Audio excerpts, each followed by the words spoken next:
정치권 관심 뉴스들 짚어보는 나이트 포커스. 오늘은 송영훈 국민의힘 법률자문위원, 성치훈 민주당 정책위 부의장 두 분과 함께하겠습니다. 어서 오십시오. 안녕하십니까? 자, 민주당이 오늘 저녁에도 지역구 17곳 경선 결과를 발표했는데요. 친문 핵심 전해철 의원이 생존할까? 자, 이 부분이 가장 관심이었는데요. 자, 탈락했습니다. 현역 하위 감점이 좀 큰가 봐요.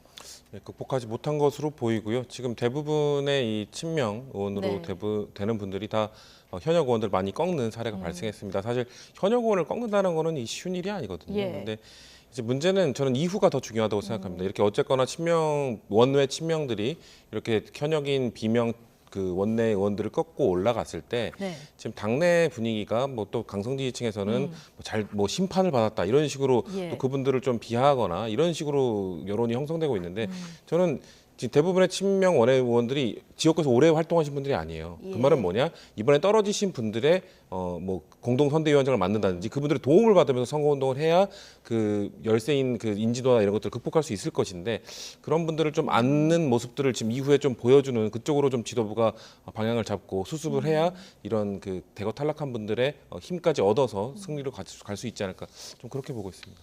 지금부터 발언을 특히 주의하고 좀 아는 모습을 보여야 된다. 지금부터가 중요하다는 말씀 해주셨는데요. 사실 그 현역 감점 내기가 나왔을 때 그 정도 감점을 받아도 현역에 유리하다 이렇게 보시는 분들이 꽤 많았거든요. 근데 오늘 뭐 전해철 의원까지 봤을 때 이거 상당히 쉽지는 않은 이런 상황인 것 같아요. 전해철 의원 같은 경우는 이제 감점에 영향을 받았는지 아니면은 감점이 없었어도 패했는지는 지금 데이터가 공개되지 않아서 알 수는 없지만은 이제 원론적으로 우리가 20% 감산이라고 했을 때 55대 45가 나오면 지는 구조입니다. 55% 득표한 현역이 20% 감산을 받으면 44%가 되거든요. 그러면 44대 45가 돼서 지는 구조이기 때문에 굉장히 그 페널티가 큰 겁니다. 그러니까 10%를 앞서도 경선에서 지는 거거든요. 그리고 이제 그 전해철 의원뿐만이 아니고 이제 그 어제는 뭐 송갑석 의원, 도종환 의원, 그 전날은 박용진 의원 이렇게 보면은 이제 곳곳에서 하위자로 그 페널티를 받은 분들이 다 떨어지고 있어요. 그런 걸로 봤을 때 결국에는 민주당의 이 어떤 그 의원 평가가 과연 공정했는가에 관해서 그래도 공정했다는 주장이 있었지만 결과는 여전히 그것에 대한 의구심을 지울 수 없는 쪽으로 계속 나오고 있습니다. 일관된 흐름은 지금 좀 이어지는 이런 모습인데 조금 전에 이제 친명 원외 이야기를 해주셨는데 몇 군데 좀 보면은 무경종 전 당대표실 차장이고요. 그리고 이건태 변호사. 자, 이분도 대장동 관련 이제 변호를 맡은 분으로 알려져 있는데요. 오늘 다 뭐 현역을 꺾고 본선에 진출한 이런 케이스들이 좀 곳곳에서 눈에 띄었습니다. 그렇습니다. 이건태 변호사는 이제 그 정진상 실장의 변호인으로 알려져 있죠. 이분도 그 고양지청장을 역임한 검사장 출신이고 이재명 당대표의 특보입니다. 그리고 그 부천을에서 이 부천을이 그 서른 의원이 그 탈당한 지역 아닙니까? 여기는 그 김기표 변호사가 또 경선에 승리를 했어요. 이분도 그 중앙지검 특수일부 수석검사 출신이에요. 그래서 그 김용 부원장의 변호인이고 그래서 이렇게 그 이재명 대표가 스스로 측근이라고 공언했던 정진상 실장, 뭐 김용 전 부원장 이런 분들의 변호인을 하신 분들이 계속 승승장구를 하고 있고 서대문갑도 김동화 후보가 그렇습니다. 김동화 후보가 그 경선에 승리를 했고 또 방금 말씀하신 그 모경종 후보 이분 같은 경우도 원래 경기도에서 이재명 도지사의 비서관을 했던 분이에요. 1989년생이어서 상당히 젊은 나이고 그런 나이에 현역 의원을 꺾고 경선에 승리한다는 것이 굉장히 어려운데 역시나 당대표 비서실 차장 경력에 힘입었는지 인천 서구병에서도 경선 승리를 했습니다. 이런 것이 지금 민주당 경선에서 굉장히 처음부터 끝까지 일관된 흐름으로 초지일관 나타나고 있다고 보입니다. 네, 초지일관 나타나는 흐름을 좀 볼 수 있다. 자, 올드보이들의 상환 여부도 귀환 여부도 관심이었는데요. 오늘 뭐 박지원 전 국정원장, 정동영 전 의원 다 본선 진출 확정 지었어요. 지금 참 놀랍습니다. 꺾은 것도 대단하고. 근데 아마 박지원 의원은 이제 호남 지역이기 때문에 아마 당선도 유력한 상황인데요. 이번에 당선되시게 되면 이 헌정사상 최고령 지역구 당선자가 됩니다. 역대 그 비례대표는 더 나이가 많으셨던 분이 있는데 지역구원은 그 국회 부의장을 하셨던 이용희 전 의원이 만 76세 당선됐던 게 역대 기록이었는데 이거를 이번에 만 81세시거든요.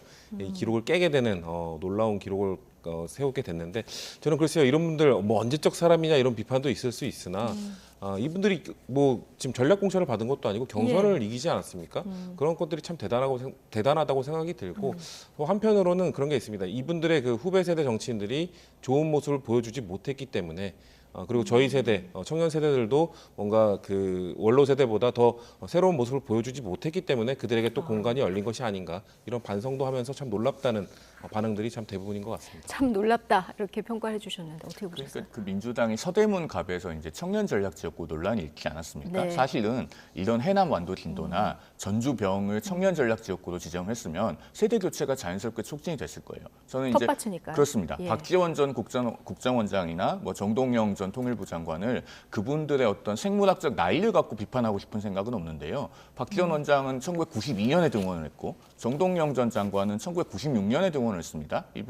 이분들이 30년 넘게 또는 30년 가까이 정치를 해왔는데 과연 한 세대보다 훨씬 넘는 기간을 계속 선출직을 할 수 있을 정도로 그러면 어떤 그 바뀐 세상을 선도하고 있는가? 그것에 대해서는 사실 좀 의문이 있거든요. 그래서 네. 민주당이 왜 이런 분들에 대해서는 적극적으로 어떤 세대 교체 드라이브를 걸지 않는지 사실 좀 의문이 들죠. 예, 세대 교체를 하려면 텃밭에서 하는 게 훨씬 더 쉬울 텐데 자, 이런 부분에 좀 의구심을 주셨고 서울 노원갑은 선거구가 지금 합구된 곳이라서 현역 의원들끼리 붙었습니다. 여기 고용진 의원 대 우원식 의원 대결이었는데 우원식 의원이 이겼네요.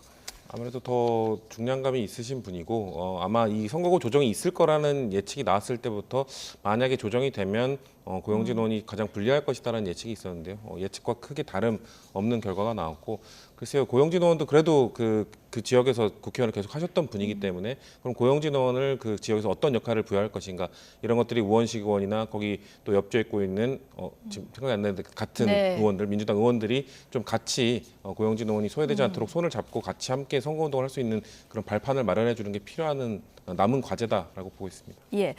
자, 민주당 지도부는 전원 공천을 받았다. 자, 이런 기사도 나오는데 맞습니까? 지금 거의 지금 당직을 맡고 있는 뭐 당직을 지도부와 맡고 있는 뭐 대변인직이나 이런 것들을 맡고 있는 지도부나 당직을 정책의장 맡고 있는? 예, 그런 분들 거의 예. 100% 받은 걸로 알고 있습니다. 아, 그렇군요. 근데 반면에 우리 성춘 예. 부원장께서도 서대문갑 앞서 계속 얘기를 했습니다. 뭐 경선에 올라갔다가 갑자기 또 빠진 이런 경험도 갖고 계신데 공교롭게도 이제 당에 쓴소리를 했던 청년들은 모두 고배를 마셨다. 자, 이런 기사들도 나오던데요.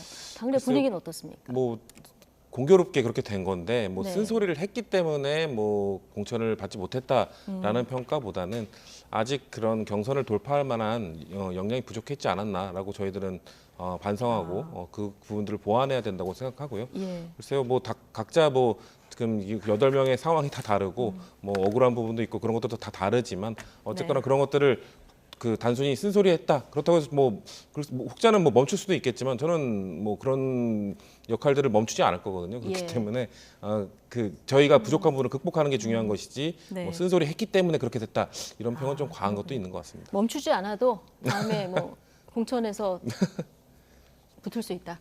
네. 뭐 노력해봐야죠.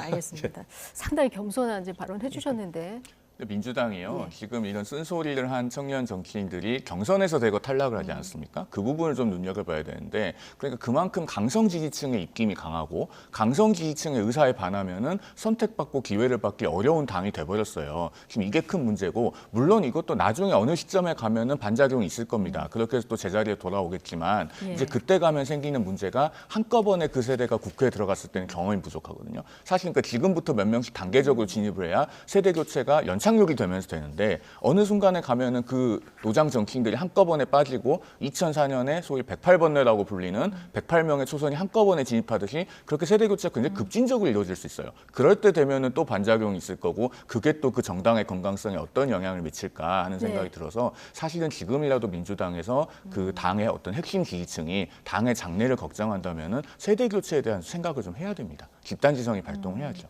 예. 자, 경선 결선까지 갔다가 탈락한 박용진 의원, 자 재심 신청을 했는데 그러면서도 내가 경선 이 재심 신청 결과와 상관없이 총선을 위해서 헌신하겠다 이렇게 발언을 했는데 자, 일단 재심 신청은 어떤 것들을 좀 보겠다는 겁니까? 뭐 여론조사 그 시작되기 전 뭐 19분 전에 뭐 정봉주 전 의원이 지지자들에게 독려하는 문자를 보냈다. 이런 부분들 몇 가지 의혹들이 지금 발견된 걸로 알고 네. 있습니다. 그런 것들을 지적하고 혹시 문제가 있었는지 물어보는 과정인 거고요. 아마 대부분 이 재심 절차가 있으면 대부분의 후보들은 그래도 한번 해봅니다. 선거 과정에서 있었던 좀 뭐 의혹들이나 이런 것들을 최대한 그래도 나중에 후회를 남기지 않기 위해 하는 것이고 박용진 의원이 그렇기 때문에 인정을 한다. 네. 나중에 그 이후에 총선 승리를 위해 노력할 것이지만 그래도 왜냐하면 자신을 지지해준 지지자들이 있지 않습니까? 자신을 지지해준 지지자들을 위해서라도 그런 일말의 좀 의혹, 일말의 의구심이 있다면 그래도 할 수 있는 절차를 다 밟으면서 당의 요청을 최대한 끝까지 하는 것이 보통의 정치인들이 하는 행위이기 때문에 그런 절차를 밟고 있는 것이지 뭐 승복할 수 없다거나 이런 태도를 보인 게 아니기 때문에 저는 정상적인 절차라고 보고 예, 있습니다. 후회를 남기지 네. 않기 위한 마지막 절차를 그냥 밟는 거다 이렇게 보셨는데요. 사실 조금 박해로 묶였었던 조응천 그리고 금태섭 전 의원이 어제 사실 러브콜도 좀 보내지 않았습니까? 박용진 의원을 향해서. 근데 오늘 이렇게 내가 뭐 재심 결과에 상관없이 당에 남아서 헌신하겠다 이 발언을 한 것으로 보면 사실상 거절한 건데 민주당에서의 앞으로 정치인 박용진의 입지 또 어떻게 전망하십니까? 일단은 박용진 의원 경선 결과가 월요일에 나올 때요. 저는 그래도 박용진 의원을 혹시 민주당 지지층의 어떤 집단 지성이 작동해서 살려주지 않을까 하는 생각도 했었습니다. 그런데 이제 박용진 의원이 서울 지역에서 비명계의 마지막 입세처럼 됐잖아요. 그런데 우리가 그 오웬리의 소설 마지막 입세를 읽어봐도 마지막 입세는 그 이웃집 할아버지가 밤새도록 그 폐렴에 걸려가면서 그려서 붙여놓는 거 아닙니까? 네. 그렇게 일부러 그려서 붙여놓지 않으면은 떨어지는 게 마지막 입세의 운명이에요. 결국에는 그래서 그 박용진 의원이 경선에서 패배를 했는데 아마 박용진 의원의 생각은 이런 것 같아요. 그 페널티가 없었으면 어쨌든 근소하게나마 경선에서 이겼거든요. 네. 그러면 4년 뒤를 생각하면은 본인이 그 지역에서 재기할 수 있다고 생각을 하는 것 같고요. 그다음에 어떤 그 조응천 의원이나 금태섭 의원의 러브콜을 믿고 나가기에는 정치적으로 너무 보장이 되는 게 없어요. 조응천 의원은 그때 그 미래대연합이 새로운 미래와 같이 창당 대회를 하려고 할 네. 때도 그 직전에 불참을 통보하신 분 아닙니까? 그런 분을 믿고 어떻게 나가겠습니까? 그래서 박용진 의원은 당에 남아서 나중에 이제 민주당을 어떤 정상화하는 그런 노선을 걷겠다라는 생각인 것 같은데 네. 그래서 재심 신청을 한 것도 재심이 어차피 안 받아들여질 것을 알죠. 그 하위자로 평가받았을 때도 재심 신청했는데 바로 기각됐거든요. 아는데 그 과정을 폭로하고 싶었던 것 같아요. 그러니까 네. 1차 투표에서 본인의 득표율도 알려주지 않았다는 거 아닙니까? 예. 절차적으로 어떤 최소한의 공정성을 잃어버린 거거든요. 그래서 재심 신청하면서 그런 것들을 언론에 알리고 과정을 드러내고 그렇게 해서 차후에 이제 포스트 이재명 이라고 하는 어떤 때가 온다면 네. 그때를 대비해서 그런 것들을 축적하기 위한 그런 생각을 하고 있는 것이 아닌가 예. 보여집니다. 자, 여당의 하태경 의원도 사실 어제 경선에서 패하면서 원데이터 공개를 요구했고 오늘 사무총장도 면담을 한 것으로 전해지는데 그럼 앞으로 어떤 절차를 밟는 겁니까?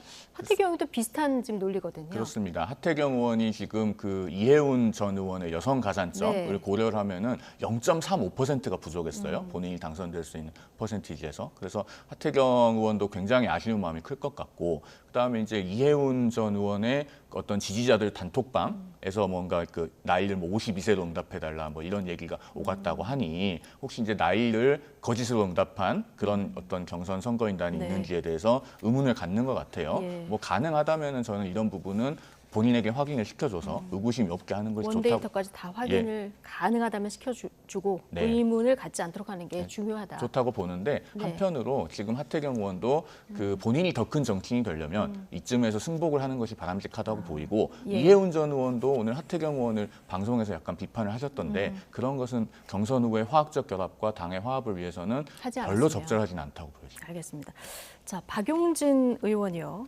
자, 어쨌든 재심 결과가 나오면 수용하고 당을 위해서 헌신하겠다고 했는데 정봉주 의원 지지 유세까지 하는 모습을 우리가 볼 수 있을까요? 정봉주 전 의원이 하기에 달린 거 아닌가라는 네. 생각합니다. 아까 말씀드린 것처럼 지금 박용진 의원도 대표적인 비명 의원 아닙니까? 비명 의원들에 대해서 그 강성지층이 막 비판하고 심판받았다 이런 표현을 하는 거는 뭐 있을 수 있다고 생각합니다. 하지만 그런 상대했던 후보라든지 그런 분들이 이 이후에 어떤 태도로서 그분들에게 접근해서 네. 분명 그 지역에 박용진 의원도 8년 동안 현역 의원을 했기 때문에 예. 탄탄한 뭐 인지도와 지지 그 조직도 있지 않겠습니까? 그런 분들의 지지까지 얻어내기 위해서는 박용진 의원의 어떻게든 뭐 자리를 제안하든 뭐 진정성을 보이든 그런 모습을 보이면서 함께 할 수 있도록 하는 것이 저는 박용진 의원이 만약에 그런 진정성 어린 제안을 받는다면 그걸 받는 것도 향후의 정치 행보를 위해서 좋을 거라고 봅니다. 네. 혹자는 뭐 그런 걸 보면서 자존심도 없냐, 속도 없다 이런 표현들도 하실 수 있겠지만 예. 글쎄요, 뭐 정치는 때로는 자존심도 내려놓고 뭔가 더 큰 당을 위해서 희생을 할 때 나중에 국민들이 다 기억하고 계시거든요. 그 나중에 언젠가 평가해 줄 시기가 올 것이다. 그런 생각으로 좀 임하셨으면 좋겠습니다. 알겠습니다. 정봉주 의원 일단 하기 나름이다. 네. 예. 자, 근데 정봉주 의원 2017년에 했던 과거 발언이 지금 논란이 큽니다. 한 유튜브 방송에서 한 발언인데요. 지금 저희가 그래픽으로 정리를 해봤는데 DMZ에 멋진 거 있잖아요. 발목질에 DMZ에 들어가서 경품을 내는 거야. 발목질을 받는 사람들한테 목발 하나씩 주는 거야.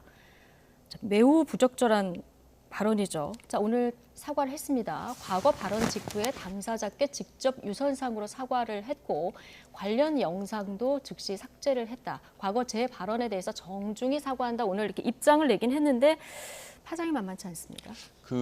일단은 저 발언 자체가 매우 부적절하고 예. 규탄받아야 마땅하다는 걸 먼저 전제해 두고요. 그런데 정봉주 전 의원이 오늘 과거 당시에 네. 그 당사자들에게 바로 사과했다고 말한 것이 더 문제될 가능성이 있어요. 이 당사자라 하면 이게 사실 2년 전에 그렇습니다. 네, 이 하재헌 하사와 이제 예. 김정원 하사 그 당시에 네. 이제 DMZ 안에서 그 한 분은 목함지를 밟았고 다른 한 분은 이제 그 하재헌 하사를 부축해서 나오다가 또 한 다리를 잃었지 않았습니까? 그렇죠. 그런 일이 있었는데 지금 정봉주 의원이 그 당시에 당사자에게 사과했다는 것은 아마 이 두 분에게 사과를 했다는 의미로 저는 그렇게 들리는데 예. 오늘 이제 한 종합편성 채널에서 보도를 하기를 이 두 하사와 통화를 했는데 그분들은 정봉주 전 의원한테 사과받은 적이 없다고 합니다. 무슨 사과를 말하느냐 지금 그 기자와의 통화에서 이렇게 네. 얘기를 했다고 하거든요. 그러면은 정봉주 전 의원이 사과를 한 사실이 없으면요. 이거는 공직선거법상 허위사실공표죄로 문제가 될 수 있어요. 250조 1항의 그 당선 목적 허위사실 공표가 될 수 있거든요. 예. 그 당선 목적 허위사실 공표는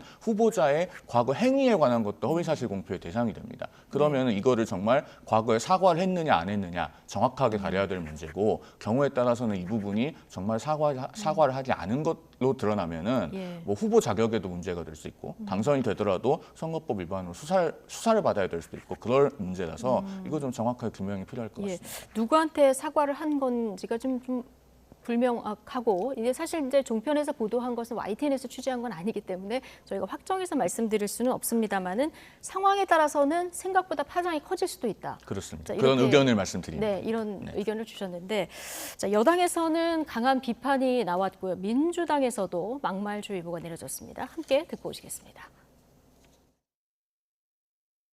막말과 욕설로 가득한 정봉주 후보의 언행을 보고 있으면 국민의 대표가 되겠다고 총선에 나선 후보의 가치관과 인식이 끔찍한 수준이라는 생각을 하게 됩니다. 정봉주 후보는 과거의 유튜브 콘텐츠를 모두 삭제했다고 합니다. 그렇다고 해서 국민의 기억까지 삭제할 수는 없습니다. 선거 때는 말 한마디가 큰 화를 불러오는 경우가 참 많습니다. 그래서 가능한 문제가 될 말에 대해서 유념을 하시고 여러 가지 선거 경험으로 보면은 말 한마디 가지고 선거 판세가 바뀌는 경우를 제가 여러 번 봤습니다. 그런 점에서 보다 신중하게 선대위를 운영하도록 그렇게 하겠습니다. 자, 호준석 대변인은 국민의 기억까지 삭제할 수 없다. 자, 이렇게 얘기를 했고요. 지금 이해찬 공동 선거대책위원장 표정을 봐도 굉장히 좀 심각한 표정인데요. 자, 앞으로 조금 더 철저히 대응하겠다 이런 얘기를 하는데, 자, 민주당에서는 앞으로 이거 어떻게 대응합니까? 뭐 적절한 대처라고 보긴 합니다만, 네. 근데 문제는 대표적인 막말로 전체 선거에 영향을 줬던 사례가 2012년에 그 당시 김용민 후보 네. 낙범수 그를 운영하셨던 분. 근데 그분도 과거 발언으로 문제가 됐던 거거든요. 예. 그러니까 이해찬 지금 선대위원장께서는 이제 앞으로의 발언 조심해라, 주의해라라고 이렇게 엄중하게 경고를 하신 건데 문제는 이제 과거에 했었던 발언. 최근에 이제 더더욱 더 많아지고 있는 거는 유튜브 같은 좀 발언이 자유로운 채널에서 더 많은 또 자극적인 발언들이 나오지 예. 않았겠습니까? 정봉주 전 의원도 그쪽에서 활동을 많이 하셨기 때문에 추가적인 이 문제가 만약에 발생한다면 불거진다면 이 정도의 이 조치로 과연 끝날 수 있을까? 그걸 조심해야 되는 부분이고요. 아마 추가적인 부분이 나오면 당 차원에서도 심각하게 대처하지 않을까. 지금 이 문제만으로도 이게 상황이 더 커질 수, 아까 말씀하신 대로 예. 적절한 해명이 더 추가적으로 나오지 않는 한, 그리고 저는 적절한 해명뿐만 아니라 사과도 그냥 이걸 사과할수록 이거를 더 떠오르게 할 뿐이다, 이런 생각을 버리고 매일같이 하루에 한 번씩이라도 사과를 진정성 있게 계속 해야 된다고 생각하거든요. 예. 만약 그렇- 당사자들이 사과를 못 그렇게 받았다고 하더라도 한다면 하더라도 그러면 계속해서 계속 사과를 그렇죠. 해야. 뭔가 계속해서 뭔가 잘못했다는 모습을 예. 보여야지, 뭔가 이번에 그냥 이 상황만 짧게 넘어가겠다라든지, 아까 말씀하신 것처럼 지금 진실 여부가 명확하게 드러나지 않고 있는 그런 식으로 대응을 한다든지, 그런 식으로 좀 부족한 대응을 하게 될 경우 오히려 더 나중에 화가 커질 수 있다. 왜냐하면 지금 이제 선거가 정말 며칠 안 남았기 때문에 네. 이걸 점점 더 뒤로 미루다가 본선거 기간에 만약에 터지게 되면 당과 자신의 선거뿐만 아니라 전체 선거에 큰 영향을 줄 수 있거든요. 그렇기 때문에 당 차원에서도 앞으로 말을 조심해라가 아니라 이거에 대해서 철저히 소명하고 당내에도 뭔가 자료를 제출해라, 이런 좀 강한 조치가 네. 있어야 될 거라고 좀 보고 있습니다. 지금 후보들마다 과거 본인이 쓴 SNS 글이나 유튜브 영상에 혹시 문제가 되는 거 없나 좀 들여다보고 있지 않을까 생각이 드는데, 뭐 국민의힘도 과거 발언 때문에 논란이 된 게 좀 예외는 아닙니다. 5.18 폄훼 과거 발언 논란의 도태우 변호사에 대해서 공천 재검토를 하긴 했는데 자격을 유지하는 것으로 결정이 됐습니다. 당장 민주당에서 비난이 나왔고요. 국민의힘 설명까지 같이 듣고 오시겠습니다. 어제 10시부터 중간중간 이렇게 중단이 있었지만 4차례에 걸쳐서 논의를 했습니다. 두 번째 입장문은 첫 번째 입장문에 비해서 사과의 진정성이 더 느껴졌다고 보여지고요. 예. 5.18 민주화 운동에 대한 도태우 후보의 변화된 입장이 명확하게 담겨 있습니다. 도태우 후보 과거 발언이 문제가 있는 건 맞지만 국민들께서 그 과거 한 시점에 머무르는 것이 아니라 도태우 후보의 현재의 변화된 모습까지 살펴봐 주실 것으로 믿고, 재검토를 지시하던 한 위원장은 꽤 멋있었습니다. 그러나 유지로 결정한 오늘의 한 위원장은 대단히 실망스럽습니다. 5.18 민주화 운동은 대한민국 민주주의의 위대한 이정표입니다. 문제적 후보의 공천을 유지하기로 한 것은 상식적으로 납득할 수 없는 일입니다. 22대 국회 개원 즉시 5.18 헌법 전문 수록을 위한 개헌 논의에 착수한다는 조건과 함께 여야 공통 공약으로 이번에 약속을 하자고 제안합니다. 재검토를 지시하던 한동훈 위원장 꽤 멋있었는데 이 공천 유지 결정이 나온 부분에 대해서는 실망스럽다. 자, 이렇게 얘기를 하지 않습니까? 국민의힘 어쨌든 경론 끝에 뭐 여러 가지 뭐 검토를 한 결과 결론을 내렸겠습니다만 공천 자격 유지로 결정을 내렸는데, 장동혁 사무총장 얘기를 들어보면 사과의 진정성이 느껴졌고 지금 현재 어떤 입장을 가지고 있냐, 이게 중요하다는 거 아니겠습니까? 이제 국민 눈높이에서 볼 때는 어떻다고 보십니까? 일단 뭐 두 번의 사과문을 올렸고 네. 본인이 이제 그런 5.18 그 민주화 운동에 대해서 더 이상 그런 폄훼 논란이 있는 발언을 안 하겠다고 하니까 여러 가지 이제 검토 끝에 그 공천 자격은 유지를 하게 된 것 같습니다. 네. 그러나 말씀하신 것처럼 이제 국민 눈높이에 봤을 때 상당히 논란의 여지가 있죠. 그래서 네. 도태우 후보 본인이 좀 뼈에 새겨야 될 게 몇 가지 있습니다. 일단은 국민의힘의 후보가 되겠다고 하면요, 당의 당원부터 잘 읽어봐야죠. 국민의힘은 당원 전문에 뭐라고 하고 있냐면요, 자유민주주의를 공고히 한 뭐 4.19, 부마항쟁 쭉쭉 얘기하면서 5.18 민주화운동 등 그 네. 정신을 이어간다, 이렇게 돼 있어요. 당원 전문에 들어가 있습니다. 자유민주주의를 공고히 한 5.18 민주화운동이라고 들어가 있어요. 그러면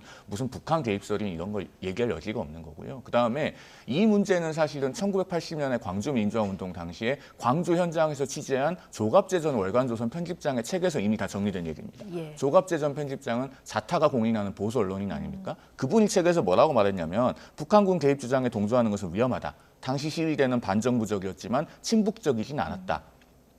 시위대가 간첩 같은 사람이 끼어있다고 군 당국에 신고하기도 네. 했었다. 그리고 김일성은 오판 말라는 구호가 늘 나왔다. 이런 거를 책에다가 쭉 이렇게 르포처럼 쓰고 있어요. 그러면서 뭐라고 말씀하시냐면 진실 위에 정의를 세워야지 정의 위에 진실을 세우려고 해서는 안 된다. 신념보다 사실이 중요하다. 이렇게 얘기하거든요. 네. 이런 어떤 책의 내용을 도태우 후보가 저는 좀 꼭 읽어보고 예. 뼈에 새겼으면 하는 그런 바람이 네. 있습니다. 국민의힘 결정은 좀 아쉽습니까? 개인적으로는 아쉽습니다. 개인적으로. 예, 알겠습니다. 자, 이 도태우 후보의 발언 말고도 지금 일제 강점기를 옹호하는 듯한 발언도 과거 발언도 있었어요. 대전 서구갑의 조수현 후보 과거 발언도 지금 좀 논란이고요. 민주당으로 가보면 김준혁 후보의 또 박정희 전 대통령에 대한 발언도 논란이라서 지금 이 과거 발언 논란이 되는 후보들이 굉장히 많은 이런 상황이거든요. 예. 지금 뭐 서로 못하기 싸움을 하고 있는 것 같아요. 또 민주당 입장에서는 국민의힘 이런 설화가 터질 때마다 뭐 다행이다라고 생각할지 모르겠으나 국민들 입장에서 봤을 때는 이건 다행인 게 아니라 처참한 거거든요. 양쪽 예. 정당 모두 서로가 이렇게 납득할 수 없는 발언들이 계속 나오고 있고 글쎄요. 저는 한동훈 위원장이 뭐 민주당도 지금 좀 더 강하게 대처해야 된다고 생각하지만 아쉬운 건 이겁니다. 민주당도 설화 문제를 제대로 정리하지 못하면 이런 부분에 대해서 더 강하게 비판하지 못하는 입장이 되지 않겠습니까? 한동훈 위원장도 전 마찬가지입니다. 그렇게 운동권 청산론을 이야기하셨던 분이 이런 운동권, 민주화 운동을 폄하하는 발언에 대한 이런 것들을 청산해야지 이런 것들에 침묵하고 계신 것들은 매우 비겁한 행동이라고 생각을 하고요. 한동훈 위원장이 아마 또 그 기자들 백불에서 아마 질문을 받게 될 겁니다.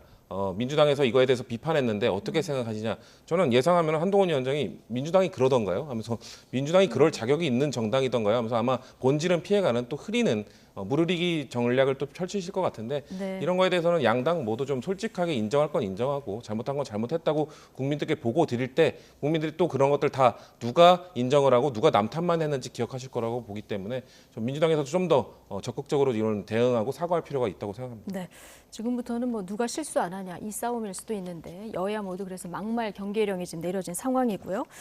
자, 이번 총선 어느 때보다 초박빙 구도가 될 거다. 자, 이런 뭐 예측들도 있는데요. 접전적 여론조사들이 뭐 언론사별로 꽤 많이 쏟아지고 있는데 오늘 마침 또 YTN 여론조사도 있어서 몇 군데 좀 살펴보도록 하겠습니다. 가장 관심지역 명룡대전이 벌어지는 인천 계양을인데요. 자, 이재명 민주당 대표 42%, 원희룡 전 장관 39%, 뭐 오차범위내 접전이에요. 원래 이제 인천 계양을은요. 지난 2022년 6월 보궐선거 때 이재명 후보와 윤영선 후보의 표차가 10.5%였습니다. 거기서부터 출발하는 선거거든요. 그리고 저런 선거구는요. 그 대부분의 유권자가 양당 후보를 거의 모르잖아요. 거의 인지도가 뭐 99%에 가까울 겁니다. 그러면은 이재명 후보의 지난 보궐선거 득표율 55.2%에서부터 출발하는 선거고요. 그 현역 의원이 제1당의 대표이기 때문에 결국에는 이재명 후보냐 아니냐의 구도로 선거가 치러져요. 그런데 저렇게 42%까지 지금 지지율이 내려오고 그 오차범위 안에 들어왔다는 거는 네. 결국에는 이재명 대표가 저 지역구에서 못해서가 아닙니다. 저거는 55.2%라고 하는 그 당시의 득표율은 네. 민주당 지지층과 이재명 후보의 지지층이 합쳐진 결과예요. 그런데 그 중에서 일부가 지금 이탈했다는 얘기거든요. 모든 무응답으로 빠졌거나 뭐 이런다는 얘기인데 그거는 민주당의 비명계 지지층이 이 그동안은 비명행사 공천을 한 달 동안 보면서 이재명 대표에 대한 어떤 실망감이나 반감으로 인해서 지지에서 이탈했을 가능성이 있습니다. 그러면은 10명 중에 1명이 이탈하면 최종 득표율이 50% 아래가 되고요. 10명 중에서 2명이 이탈하면 45% 아래가 돼요. 지금 그걸 보여주는 게 저 여론조사 결과거든요. 네. 그러면은 이재명 대표가 해야 될 거는요. 사실은 저 지역을 많이 돌아다닌다고 해결될 문제가 아니고요. 당의 어떤 노선이나 당내 화합 이런 걸 통해서 정말 어떤 독선적이고 독주하는 정치인이 아니라는 걸 보여줘야 저 지역에서 민심 회복이 가능할 거고 만약에 남은 기간 동안에 그걸 못하면은 원희룡 후보가 그 반대급부를 흡수하게 될 것이다. 저는 그렇게 봅니다. 네, 뭐 여론조사마다 이제 오차범위나 접전 비슷한 흐름이 나타나는 지역 계양을 보셨고요. 경기 성남 분당 갑도 안철수 대 이광재. 자, 여기에 유호정 후보까지 도전장을 내민 상황이라서 좀 관심 지역인데요. 안철수 후보가 아주 살짝 오차 범위를 벗어나서 YTN 여론조사에서는 우위를 차지하는 양상인데요. 앞으로 이 지역 또 변수는 뭐가 있을까요? 글쎄요, 전 이광재 전 지사가 일단 지역에 간 지 얼마 되지 않았습니다. 네. 아마 스며드는데 좀 시간이 걸릴 거라고 보고요. 그러기엔 또 시간이 얼마 안 남았다라고 보실 수도 있지만 참 선거를 잘하시는 분이거든요. 이전 강원도지사 선거부터 해서 그 강원도 지역 국회의원 선거를 할 때도 보면은 좀 지역 구석구석을 밟고 다니면서 유권자들을 만나고 다니면서 좀 지지세를 올리는 그런 전략, 그런 모습들을 항상 보여줬기 때문에 이제 아마 원래 종로에서 선거를 준비하시다가 넘어갔기 때문에 얼마나 그 남은 네. 시간 동안 그 본인의 그 가치를 지역구민들이 보여주느냐 거기에 달린 거라고 보고요. 지역구 자체는 워낙 불리한 지역입니다. 워낙 지난 선거 때 사실상 수도권을 거의 121석 중에 100석 이상을 휩쓸었던 민주당이 휩쓸었던 그런 선거에서도 국민의힘이 의석을 당시 김은혜 후보가 그렇죠. 김은혜 전 수석이 예. 이겼던 지역이기 네. 때문에 그만큼 지금의 여당에게 유리한 선거 구도가 있는 곳은 맞으나 네. 더구나 또 지금 진보당이 아니죠. 류호정 개혁신당 후보도 예. 있지 않습니까? 그렇기 때문에 이광재 지사로서는 아마 좀 불리한 지형에서 싸우는 구도가 되기 때문에 앞으로의 일정 얼마나 그 짧은 기간 동안 본인의 가치를 증명하느냐 거기에 예. 달릴 거라고 봅니다. 자, 유호정 의원은 또 진중권 교수가 후원회장을 맡았더라고요. 자, 어떤 변수가 될지 보고요. 서울 중성동갑 이 지역도 굉장히 관심입니다. 전현희 대 윤희숙. 자, 35대 31 역시 오차 범위 내 접전인데요. 자, 이 지역은 어떤 부분을 좀 눈여겨봐야 될까요? 저 지역에서 눈에 들어오는 거는요. 이제 네. 임종석 전 실장의 컷오프와 관련해서 정말 언론에서 한 달 이상 아주 뜨겁게 보도한 지역이거든요. 네. 그럼에도 불구하고 지금 모든 무응답이 31%나 돼요. 예. 이 표심이 어디로 갈 거냐가 저는 관건이라고 봅니다. 그러니까 그 지금 전현희 전 위원장이 이제 임종석 전 실장이 컷오프되고 들어오면서 뭔가 이 지역에 연착륙을 못했거든요. 약간 경착륙을 한 느낌이 있어요. 처음에 선거운동을 시작했을 때도 임종석 전 실장이 승복한다는 메시지가 처음에 안 나왔고 네. 그런 상황에서 이제 최근에는 임종석 전 실장이 백의종군 한다고 했지만 과연 또 저 지역의 선거를 얼마나 도울 것인가. 그다음에 다른 한편으로 만약에 임종석 전 실장이 적극적으로 결합해서 도운다면 이제 어떤 임종석 전 실장의 86 운동권 내지는 문재인 정부 비서실장 이미지가 오버랩이 될 건데 그건 또 한편으로 어떤 반작용이나 부작용이 있을 것인가 이런 것들 종합적으로 봐야 되고요. 어쨌든 뭐 경륜 있는 두 여성 후보 간의 대결이니까 끝까지 결과를 지켜봐야 될 것 같습니다. 또 백의종군 선언에 임종석 전 실장이 좀 적극적으로 지원 유세에 나서느냐. 자, 이것도 지켜볼 이런 변수가 아닐까 싶고요. 경남 양산을은 뭐 전직 경남도지사끼리의 경쟁이라서 관심인데요. 김태우 후보가 상대적으로 좀 험지인 곳을 옮겨달라고 해서 재배치된 이런 경우 아니겠습니까? 뭐 여론조사마다 좀 앞서거니 뒤서거니 하는 이런 접전지예요. 그렇게 만든 것 자체가 김두관 의원이 얼마나 대단한 사람인가를 보여주는 것 같아요. 네. 김두관 의원이 갖고 있는 이런 정치 이력을 보면 거의 입지전적인 인물 아닙니까? 이장 출신이 지금 장관을 거쳐 국회의원까지 하고 도지사도 했던 경력을 갖고 있는 분인데 그렇기 때문에 어떻게 보면 여당의 텃밭에서 김태호라는 또 김태호 전 지사 지금 의원도 상당히 입지전적인 인물이기 때문에 그런 의원을 상대로 엎치락 뒤치락하는 여론조사 결과를 만들어냈다는 것 자체가 정말 김두관 의원의 개인 힘이 아닌가. 그래서 사실 민주당 내에서도 그 서병수 의원이라든지 김태호 의원들 다 지금 민주당 의원들 현역 의원들을 잡기 위해 보내지 않았습니까? 그 과정 속에서도 뭐 그 경남에 있는 김두관 의원 그리고 부산에 있는 전재수 의원처럼 정말 지역을 갈고 닦은 분들은 네. 두렵지 않다라는 평가를 했었기 때문에 아마 이 결과도 아마 흥미롭게 다들 지켜보고 있지 않을까 그렇게 생각합니다. 예. 자, 사실 총선하면 인물 구도 바람 얘기 많이 하는데요. 한동훈 위원장이 좀 험지 많이 돌아다니면서 분위기도 많이 뭐 일으켰고 그리고 지지율도 많이 올렸고 뭐 그 한동훈 위원장 가면은 뭐 대선 유세장 방불케 한다 이런 얘기도 나오는데 지금 최근에 들어서 지지율이 좀 주춤하고요. 격전지에서도 험지를 갔지만 여전히 거기서 뚫고 나오지는 못하는 이런 상황이거든요. 지금 최근에 이 주춤거리는 이유는 어디에 있다고 보십니까? 저는 별로 그렇게 심하게 걱정을 하진 않아요. 왜냐하면요 정당의 지지율이나 후보의 지지율이라고 하는 거는요 그 아이들 키 크는 거하고 되게 비슷합니다. 우리 아이들이 키 클 때 보면은요 이렇게 선형으로 뭐 한 달에 1cm씩 균일하게 0.1cm씩 균일하게 크지 않잖아요. 잘 먹고 잘 자고 하고 있으면요 이게 계단식 성장을 하기 때문에 어느 시점에 가면은 안 크는 듯 하다가 또 확 올라옵니다. 네. 그러니까 지지율이라고 하는 건 올라오다가 또 정체기가 있고 또 잘하면 올라가고 이런 거거든요. 그래서 지금 그 한동훈 비대위원장이 이제 그 지역을 다니면은 네. 일단 첫 번째 방문을 하면은 그 지역의 후보들의 인지가 더 되는 효과가 있습니다. 예. 한동훈 위원장이 사람 많이 모인 데서 가서 손 들어주고 주목을 받고 그게 또 입소문이 나잖아요. 일단 인지가 됩니다. 근데 그거 한 번으로 끝나는 게 아니고 저렇게 험지라고 하는 곳들을 이기려면요 2번, 3번 가야죠. 계속 가서 그 다음에는 그 지역에서 마이크로 타겟팅 된 공약을 갖고 뭘 해줄 건지를 구체적으로 얘기를 하고 네. 예를 들면 이제 수원이나 영등포 같은 데 가면은 철도 지하화를 할 포스트를 가서 그 현장에 가서 얘기를 하지 않았습니까? 이제 그런 거 말고 조금 더 구체적인 거를 그 지역 후보들과 결합이 돼서 예. 직접 가서 얘기를 하는 과정을 한 두어 번 거쳐야죠. 수원벨트라든가 뭐 기타 계단식으로 등등에서. 올라간다. 그렇습니다. 근데 야권의 최근 이 정권 심판론이 만만치 않거든요. 물론 만만치 않죠. 예. 그리고 그렇기 때문에 더 이제 포지티브한 아젠다를 개발해서 내놔야 되고 네. 화요일에 국민의힘이 지금 10대 공약을 발표를 했습니다. 네. 뭐 보육이라든가 또 그다음에 어떤 그 노인 그 요양 간병비라든가부터 시작해서 기후 위기까지 10대 공약을 내놓고 예. 그 재원 조달 방안까지 다 마련했습니다만은 그런 큰 공약들 외에도 각 지역들에 대해서 아주 그 마이크로 타겟팅된 공약들을 내놓고 그런 걸 가지고 비대위원장과 선대위원장들이 또 가야죠. 네. 그런 걸 한 두세 번 더 해야 될 겁니다. 자, 어쨌든 전략으로 좀 승부를 그 정책으로 승부를 좀 해야 된다는 말씀도 해주셨고, 자 민주당 이제 공천 갈등 거의 뭐 공천은 끝나갔기 때문에 그리고 지금 3톱으로 전열을 정비했습니다. 선대위를 구성을 했는데 이재명 대표는 좀 앞으로 재판도 많이 나가야 되는 이런 상황인데 이게 많이 보완이 될까요?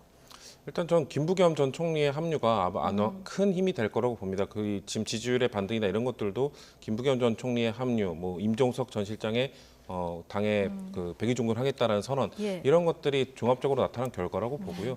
아마 좀 더 지금 그래도 지금 민주당에 대해서 등 돌린 뭐 친문을 좀 지지했던 분들이나 이런 분들을 마음을 돌리는 쪽으로 좀 전략을 짜야 되지 않을까. 정권 심판론은 중심에 있는 겁니다. 그건 중심으로 갖고 가되 그리고 윤석열 대통령도 지금 계속해서 뭔가 실정을 하고 있다고 저희는 보고 있기 네. 때문에 그 정권 심판론은 기본적으로 국민들이 알고 계시고 인지하고 계시기 때문에 민주당은 좀 더 통합, 좀 더 포용 이쪽으로 가게 된다면 선거 전략을 좀 더 유리하게 이끌 수 있지 않을까 그렇게 보고 있습니다. 예. 자, 이제 비례 46석을 가져오기 위한 쟁탈전도 치열할 텐데요. 자, 이 비례 정당을 바라보는 여론은 어떤지 저희가 두 가지 여론조사를 준비했는데요. 자, 여론조사 한번 보시겠습니다. 일단 한국갤럽 여론조사부터 보시면 자, 3월 5일부터 7일까지 조사한 결과고요. 국민의 미래 37, 더불어민주연합 25, 그리고 조국혁신당이 15, 개혁신당 5% 이렇게 보이고 있습니다. KBS와 한국리서치 여론조사도 잠깐 보실까요? 한꺼번에 보여주시죠. 네, 자 7일부터 9일까지 여론을 돌린 결과고요. 국민의 미래 32%, 더불어민주연합 16. 자 그리고 여기서 보면 조국혁신당이 17 이렇게 나타나고 있습니다. 지금 결정하지 못한 분들도 24% 정도 되기 때문에 아직 좀 유동층이 많다고 이렇게 봐야 될 텐데 저희가 어떻게 바라보고 계십니까? 일단은요, 저거 민주당이 자초한 결과죠. 왜냐하면 병립형을 했으면 일단 저런 현상이 일어나지 않아요. 병립형을 하면은 그 모 당을 벗어나서 다른 당을 찍는 거가 유권자 굉장히 거리껴지거든요. 그런데 연동형을 하게 되면은 소위 말하는 이제 분리투표에 대해서 저항감이 덜하기 때문에 저런 게 쉽게 발생할 수 있고 그 다음에 이제 본질적인 문제가요. 민주당이 그 더불어민주연합이라든가 혹은 민주당의 본체를 가지고 조국혁신당과 어떤 차별성이나 도덕적 우위를 얘기할 수가 없어요. 예를 들면 조국혁신당의 인재영입 1호가 전과 사범인데 민주당 당대표가 전과 사범이에요. 그리고 조국혁신당은 당대표가 지금 2심까지 징역 2년 실형이 나왔는데 이재명 대표는 더 많은 혐의를 갖고 재판을 받고 있어요. 그러니까 네. 이런 것들을 가지고 비판할 수 없으니까 결국은 뭘 합니까? 몰빵 뭐 이런 그 세리머니를 네. 하잖아요. 그러니까 이런 것밖에 못하고 있는 지금 민주당의 상황이 상당히 어려울 겁니다. 그다음에요. 민주당이 그동안 정치를 하면서 소위 우당을 너무 많이 활용을 했어요. 네. 예를 들면은 무슨 뭐 특검법을 발의해도 뭐 그 기본소득당 의원과 같이 가서 발의를 한다든가 또는 뭐 정의당 원내대표하고 같이 가서 발의를 한다든가 이런 걸 늘 일상적으로 보여줘 왔기 때문에 전통적인 민주당 지지층으로서도 조국혁신당의 원내에 들어와서 몇 석을 가진다고 한들 뭐가 문제냐라는 생각을 가지기가 쉽거든요. 그러니까 이게 지금 4년간 민주당이 형성해온 것들에 대한 어떤 그 되돌림, 피드백이 이렇게 작용하고 있는 거다 저는 그렇게 봅니다. 예. 그 앞서 보셨지만 어떤 여론조사에서는 더불어민주연합 지지율이 조국혁신당에 못 미치는 결과도 나오다 보니까 좀 민주당 입장에서는 좀 불편할 수밖에 없고요. 그러다 보니 지금 민주당 내에서도 민주연합을 선택해달라 이런 호소들이 좀 꽤 나오고 있고 지지자들 사이에서는 지금 지민비조냐 몰빵이냐 이걸 두고 좀 분열하는 양상도 보인다. 자, 이런 분석도 나오던데요. 뭐 자초했다는 그 지적에 대해서 예. 참 할 말이 없는 상황인 것 같습니다. 결정적 이유는 저는 친명 친문의 갈등. 왜냐하면 지금 조국혁신당이 컨셉을 딱 문재인 정부 인사들, 비서관, 행정관들을 대거 영입하면서 마치 문재인 정부의 향수가 있는 분들을 끌어들이는 그런 전략을 쓰고 있지 않습니까? 공교롭게 또 민주당에서는 그 친명과 친문의 갈등이 공천하는 과정에서 있었기 때문에 거기서 좀 실망한 지지자들을 다 흡수를 하고 있는 과정인 거고, 그리고 그 검찰 개혁이라는 그 키워드, 그리고 정권 심판론이라는 키워드를 선점했기 때문에, 그리고 지금 그 사실 조국혁신당이 처음 이제 등장했을 때 네. 지난 총선에 열린민주당처럼 할 것이다라고 했을 때 다들 부정적으로 봤었거든요. 근데 그때와 좀 달라진 게 이 열린민주당 때는 여당이었단 말이에요. 여당이 검찰 개혁을 한다는 것에 사람들이 크게 동조하지 못했는데 이제 야당의 입장에서 뭔가 검찰을 개혁해야 되고 지금 정권을 심판해야 되고 이 목소리에 좀 더 힘이 실리고 있는 과정이기 때문에 민주당으로서 매우 곤란한 상황입니다. 전 그래서 네. 그 아까 선거 전략 어떻게 짤 것인가 질문하신 거에서 이성윤 검사 같은 그런 분들을 좀 더 내세워서 그런 거 우리 민주당이 더 잘할 수 있다라는 모습을 좀 더 보여주는 것도 필요할 것이라고 보고, 또 한 가지의 잡음은 그 지금 뭐 진보당이나 이쪽 지금 비례연합 이성윤 검사는 친문 검사라고 흔히 불리는 예, 분에서 예. 민주당에서 공천을 그렇게, 받으신 그렇죠. 예. 그렇게 지금 대부분 전주에서- 나머지 분들은 다 지금 조국혁신당에 예, 들어가신 대부분이 분이죠? 걸로 예. 갔죠. 그렇기 때문에 사실 그런 이미지를 좀 상쇄시킬 수 있는 분이 예. 이성윤 전 검사, 지금 후보로 공천을 받은 그분이 아닐까. 그분을 좀 더 활용해서 민주당도 그걸 잘할 수 있다는 모습을 보여드리는 것이 좀 필요하지 않을까. 그리고 비례연합정당에서의 잡음은 계속 나오고 있습니다. 이거는 잡음을 좀 잠재우지 못하면 민주당 지지자들 안에서도 지금 그런 목소리가 나오고 있습니다. 이런 후보들을 민주당 출신 인사들이 가 있는 조국혁신당이나 아니면 지금 민주당 후보들이 비례연합정당에서도 지금 순번이 밀리고 있는 상황이 있기 때문에 과연 우리가 이걸 찍어줘야 되느냐는 회의론이 나오고 있기 때문에 이런 걸 설득하기 위해서는 잡음들을 깔끔하게 좀 해결해야 된다. 전략을 좀 잘 세워야 예, 된다. 예. 자, 조국혁신당 신장식 대변인이 개혁신당에서 지지자들이 좀 넘어온다. 인터뷰에서 오늘 이런 발언을 했는데요. 이런 도발에 이준석 개혁신당 대표도 한마디 했습니다. 듣고 오시죠. 똘똘한 세 번째 당을 지지하는 유권자들이 역사적으로 존재해 왔거든요. 그렇죠. 근데 그러한 분들의 시선이 이준석 대표의 개혁신당 쪽으로 가 있다가 조국혁신당이 부상을 하면서 그 시선과 그분들이 조국혁신당 참 저쪽이 제일 똘똘해 보여 라고 하면서 현재 지지율까지 올라온 거다라는 판단을 하고, 최근에 조국혁신당이라는 당의 지지율 상승을 두고 설왕설래하고 있습니다. 저는 조국혁신당은 우리 정치가 나빠진 원인이라기보다는 최종적인 증상에 가깝다 이렇게 생각합니다. 저는 일반적인 말씀드립니다. 문제는 강성지지층 국민이 아닙니다. 오히려 국민을 동원의 대상 삼아서 정치적 출세에 이용해 먹는 정치 자영업자들입니다.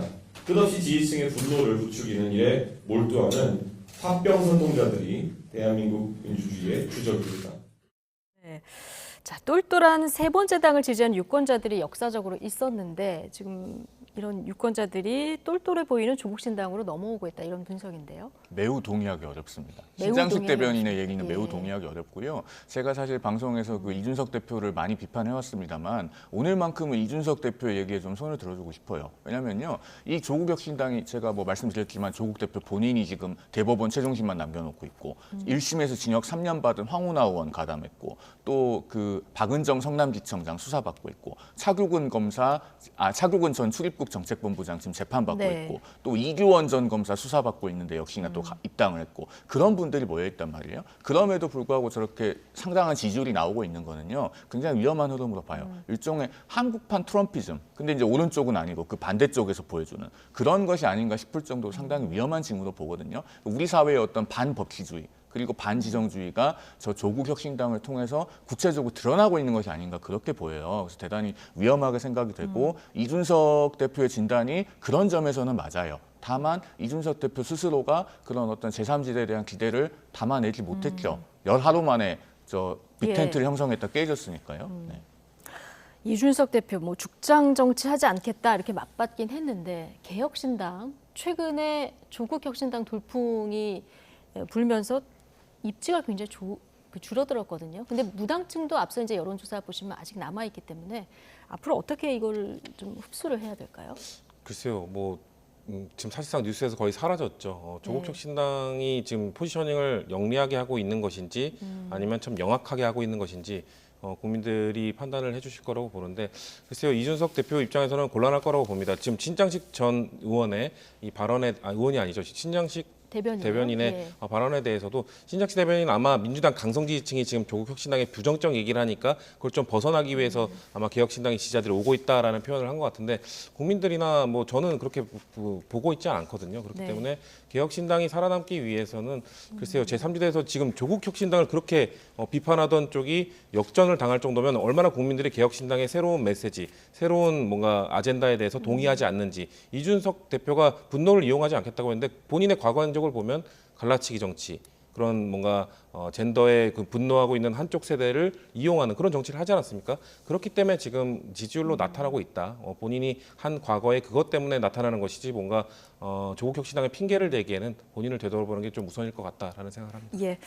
자, 앞서 이제 조국 혁신당에 그 입당한 분들 쭉 얘기를 해주셨는데 비례 순번은 어떻게 정할지 곧 발표가 정해질 텐데 자, 이 부분도 좀 주목해서 보도록 하겠습니다. 자, 오늘 송영훈 국민의힘 법률자문위원 그리고 성치훈 민주당 정책위 부의장 두 분과 함께했습니다. 고맙습니다.